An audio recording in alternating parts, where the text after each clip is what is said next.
Seguindo com as entrevistas com os pré-candidatos à Prefeitura de Curitiba, recebemos agora no Paraná Portal Xênia Mello, pré-candidata pelo PSOL. Xênia Mello, que é advogada, feminista, e seja muito bem-vinda. Obrigada. Aqui ao Paraná Portal. Eu que agradeço a oportunidade de diálogo e de escuta com a população de Curitiba, enfim.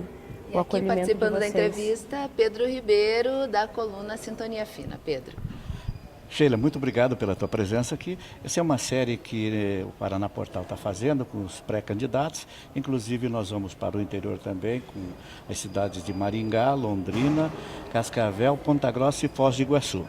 Bom, eu gostaria de primeiro perguntar para você o que você vai fazer com uma dívida de R$1 bilhão se você for eleita prefeita de Curitiba. Pedro, eu quero agradecer o convite de vocês e parabenizar a iniciativa, inclusive de dar visibilidade para o interior, pensar que assumir a administração de Curitiba, existe o desafio de assumir também as questões que existem na região metropolitana.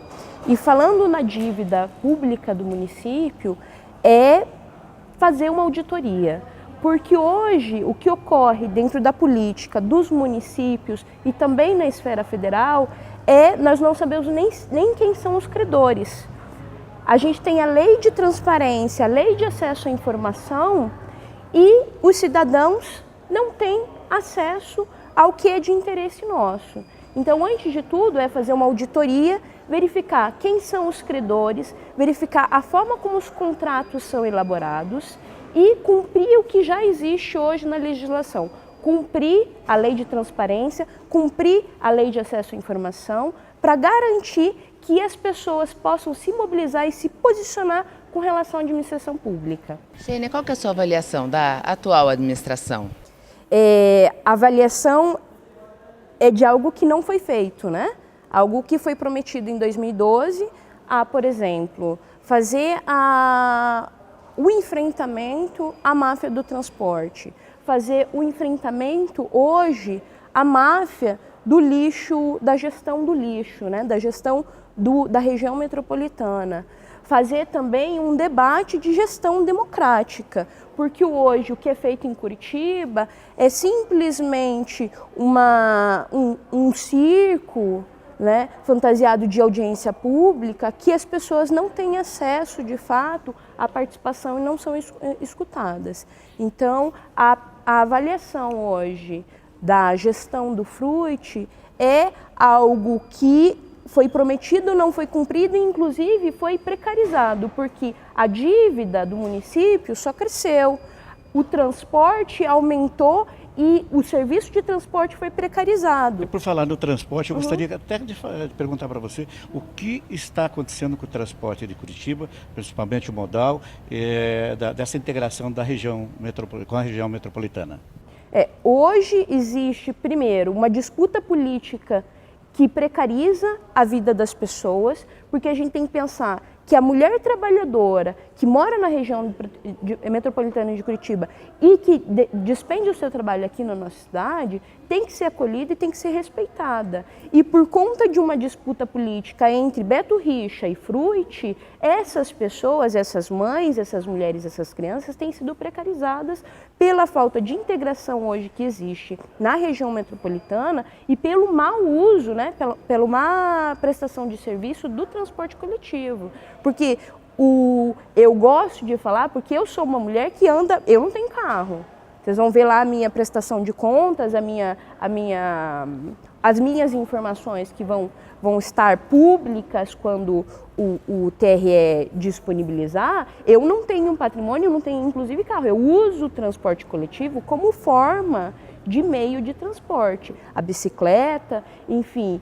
Os políticos que a gente tem hoje em dia, eles não andam de transporte coletivo, né? E aí são pessoas fazendo a gestão do interesse da coletividade, do interesse da maioria da população, sem andar de ônibus, sem usar o serviço de saúde, sem ter os filhos na creche pública. É importante que a gente tenha hoje uma gestão feita pelas pessoas e por quem usa desses serviços, por quem tem interesse numa construção cidadã e coletiva.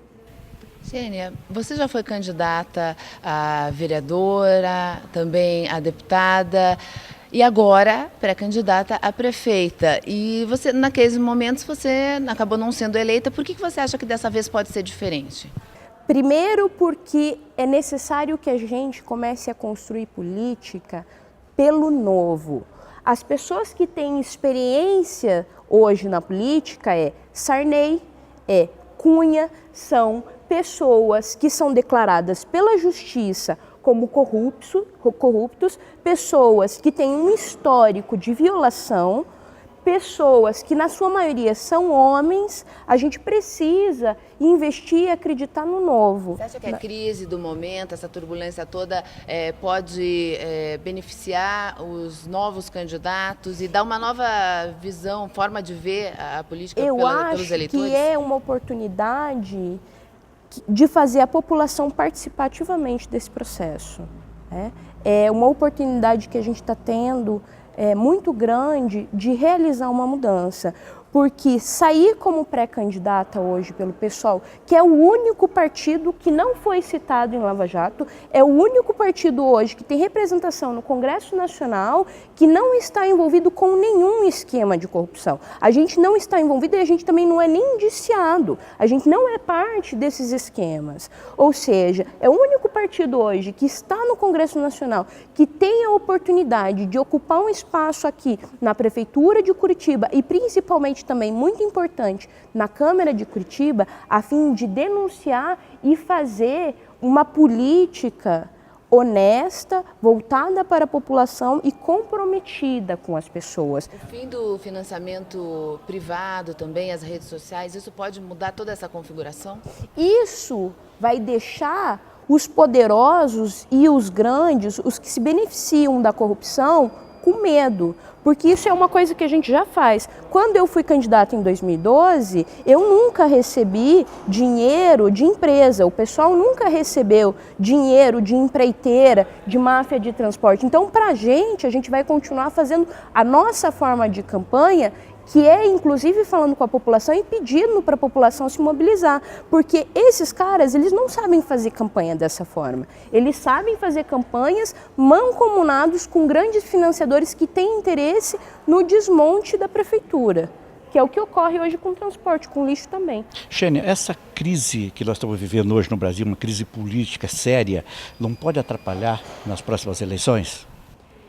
A crise, a gente precisa ver de forma otimista também, porque a crise é uma oportunidade de mudança, uma oportunidade que as pessoas têm de refletir e agir. A gente tem que romper com a ideia de que o político é aquele que eu olho a cada 4 anos e vou lá e aperto os botões e deposito meu voto. Eu gosto muito da fala de um dos nossos pré-candidatos a vereador, que foi candidato já a governador, o Bernardo Pilato, que ele fala: votar é só o começo. Votar é um convite à ação das pessoas, das mães, das crianças, a participarem. É impossível que uma prefeitura seja gestada, seja gerida sem a participação da população. A gente tem que romper com a ideia de inércia. A gente precisa de uma população mobilizada e participante. Então é hora, sim, de se posicionar frente a esquemas de corrupção como o Cunha, esquemas de corrupção como a máfia do transporte aqui em Curitiba, esquemas de violação de direito como é a questão do Temer hoje como presidente interino. O pessoal tem alguma relação com o PMDB, com o PT? O pessoal não tem relação nem com o PT e nem com o PMDB. É importante a gente pensar de onde surge o PSOL. O PSOL é um partido que surge da expulsão de parlamentares do PT na época da reforma da Previdência.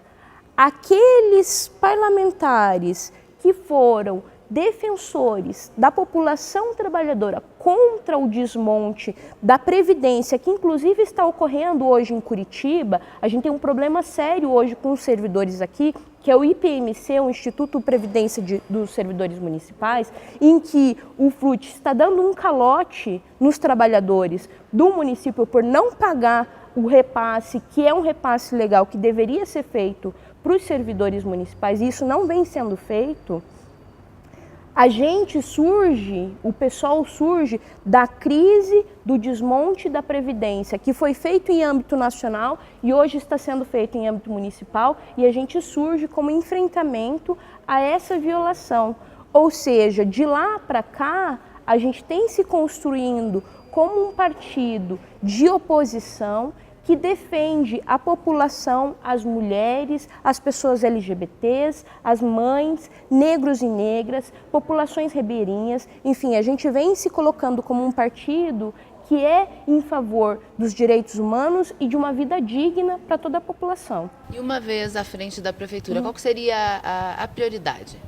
A prioridade à frente da prefeitura é construir uma cidade para as pessoas, porque hoje um valor de R$ 3,70 de passagem impede que as pessoas, inclusive desempregadas, possam procurar emprego. Hoje, uma fundação privada, a fim de fazer a gestão da saúde pública, precariza os serviços de saúde. É construir uma cidade para as pessoas, tomar a gestão pública como algo que seja voltado para a população e não para esquemas de grupos em que a prefeitura hoje se curva, né, por conta do poder econômico, enfrentar isso e garantir saúde, educação para as crianças. Meu filho estuda hoje num CEMEI, que se chove, as crianças não têm espaço dentro do refeitório para comer, porque alaga. O CEMEI que meu filho estuda, é construir uma educação para as crianças, um transporte que seja de qualidade, uma saúde de qualidade e moradia digna, porque é algo que hoje a prefeitura não vem fazendo, que inclusive tinha o mesmo secretário que era do antigo governo do Dutti, que é o secretário que responde hoje por estupro e violência contra a mulher. Em entrevista aqui no Paraná Portal, o prefeito Gustavo Frutti, a gente questionou qual que seria a marca da prefeitura dele, né? Ele falou que ele acredita que é a humanização. O que você acha disso? É a desumanização. Porque, por exemplo, recentemente houve um espaço que eu tenho muita felicidade de atuar, que é o movimento de humanização ao nascimento. A gente tinha aprovado por unanimidade na Câmara Municipal a Lei das Doulas, que são as acompanhantes do parto, para tornar o nascimento das crianças algo mais amoroso e acolhedor. O que o Frutti fez? Ele vetou, inclusive de forma a precarizar algo que vem sendo feito e encampado pela própria prefeitura, que é a maternidade Bairro Novo. Uma maternidade que era referência nacional, que por conta de um servilismo do prefeito aos donos dos hospitais privados, está precarizando inclusive alguma coisa que era bem feita na gestão dele, que ele voltou atrás. Então, assim, humanização nem no nascimento Xênia, não garante. E o que você faria com os moradores de rua? Primeiro, é preciso pensar que a gente não pode tratar as pessoas como um problema.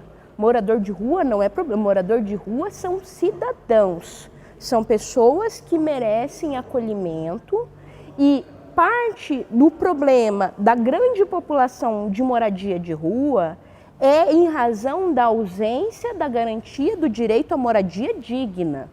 As cidades no Brasil e no mundo que têm sua população de rua diminuída são cidades que fizeram uma reforma urbana garantindo moradia digna.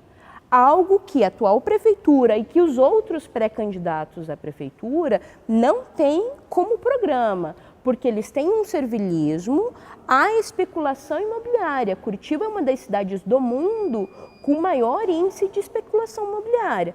Não pode ter 80 mil casas vazias e 60 mil pessoas sem moradia. Veja bem, Xênia, segundo as informações, inclusive dos outros pré-candidatos que estiveram aqui com a gente, tem moradores de rua que não querem sair da rua, eles têm o direito. Inclusive, alguns comerciantes fizeram aquele movimento argumentando que tem o direito de ter a calçada livre, que foi chamado pela Márcia Frutti de higienização.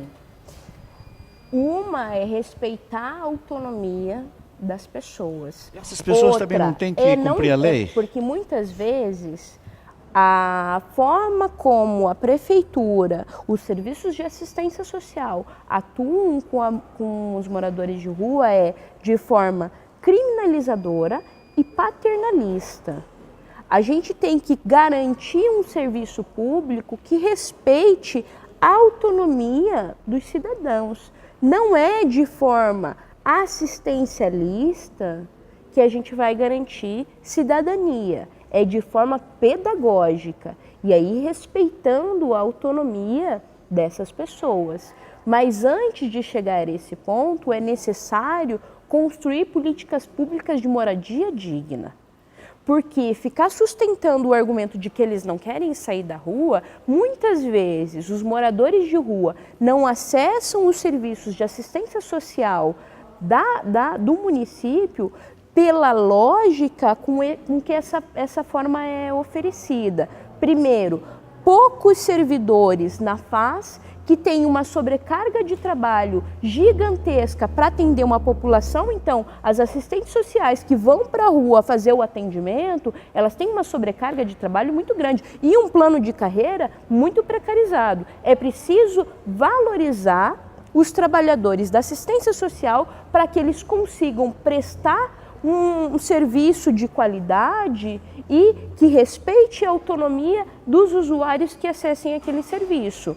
Não só um plano de carreira que os valorize, mas também estrutura física, porque muitas vezes os equipamentos da FAS sequer têm computador e papel para as pessoas trabalharem. Outra questão que está bem perto aí da questão dos moradores de rua é a questão das drogas. Como que você enfrentaria a questão das drogas e se você é a favor ou não da internação compulsória? Primeiro, o debate sobre drogas tem que ser um debate franco, fraterno e responsável. A gente não pode confundir combate com guerra às drogas e criminalização da periferia, e principalmente da periferia negra. Porque hoje o que a gente tem em âmbito nacional, inclusive mundial, é uma guerra às drogas que na realidade é uma guerra à população negra. Eu sou nascida na periferia, eu sou criada no Itatiaia. Minha mãe é negra, minha mãe é porteira hoje, e eu fui criada na periferia e fui criada num ambiente de violência. Para fazer um debate sobre drogas, primeiro a gente tem que fazer um debate sobre cultura. É preciso garantir acesso à cultura na periferia, respeitando inclusive a cultura periférica. Porque quando os jovens não têm acesso à educação de qualidade, a lazer, a esporte e à cultura, né, eles não vão ter como se construir, fazer escolhas possíveis. A prevenção é uma ponta, talvez a principal. Sim, a prevenção é a melhor forma de você garantir uma vida de oportunidades para a juventude. E acesso à informação. Do outro lado, do lado da segurança pública, primeiro, valorizar a guarda municipal. Valorizar um plano de carreira e um debate que valorize esses trabalhadores. Mas esses trabalhadores, eles não são responsáveis por problemas sociais. Não é responsabilidade da Guarda Municipal ter que lidar com um aumento de população de rua. Assim como não é responsabilidade da Guarda Municipal lidar com o problema de conflito de moradia. Muitos dos nossos problemas hoje relativos à violência são porque o Estado e o município não garantem educação, cultura e lazer e esporte. Xênia, o pessoal está preparado para administrar uma cidade como Curitiba? O pessoal está preparado sim para administrar uma cidade do tamanho de Curitiba. E você, caso seja eleito, você atravessaria a praça para falar com o governador Beto Richa? Primeiro que não existe a possibilidade de você fazer uma administração de uma cidade sem um diálogo com o governo do estado e com o governo federal. As esferas, elas se comunicam, e não só com os poderes executivo, como com o legislativo, com o judiciário, com o Ministério Público e com o Tribunal de Contas. Porque muitas vezes a gente fala de política e a gente esquece de todas as esferas que estão imbricadas na gestão de de uma cidade. Hoje, não se faz um debate, por exemplo, com as recomendações que o Tribunal de Contas tem acerca do lixo e acerca do transporte. A prefeitura tem que ser responsável e cumprir a legislação e cumprir as determinações que o Tribunal de Contas impõe a ela. E não ignorar isso e ficar numa onda de vitimismo. Por isso o pessoal sim é possível, sim é comprometido e tem equipe e possibilidade de mobilizar a população para fazer uma gestão democrática. A gente tem que romper com a ideia de que a política é feita por um grupo biônico que fica lá aleatório. A gente tem que trazer a política para o nosso cotidiano. A gente tem que mobilizar as pessoas a estarem dentro da prefeitura. A prefeitura deve ser para as pessoas e feita pelas pessoas, e não de forma a reuniões fechadas, com segurança, com falta de transparência. As reuniões têm que ser públicas, as pessoas têm que ter acesso à prefeita da cidade, as pessoas têm que ter liberdade de conversar. E o PSOL tem quadros para compor essa equipe? De que forma essa equipe seria composta? Primeiro, o PSOL ele é um partido que é construído na esquerda e construído junto com os movimentos sociais. Curitiba, por exemplo, tem uma das militâncias mais organizadas no Brasil e na América Latina acerca do lixo, da gestão de resíduos sólidos. A gente tem que parar de ficar importando prática que já foi abandonada na Europa e acha que agora eles não querem mais lá e daí querem empurrar aqui para a América Latina a contragosto, a goela abaixo, e o prefeito está aceitando. A gente tem que ouvir as pessoas que dedicam a sua vida,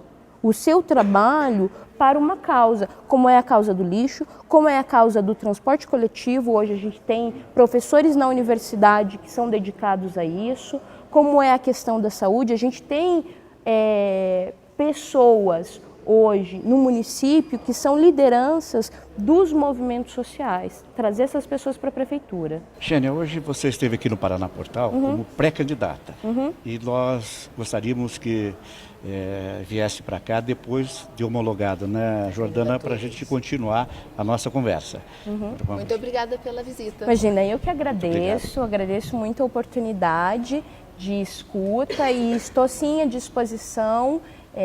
Me convidem, me chamem, que vai ser sempre uma boa oportunidade de diálogo. Muito obrigada. E o Paraná Portal segue, claro, com as entrevistas com os pré-candidatos à Prefeitura de Curitiba, Londrina, Cascavel, Maringá, Foz do Iguaçu, Ponta Grossa e também algumas cidades da região metropolitana de Curitiba.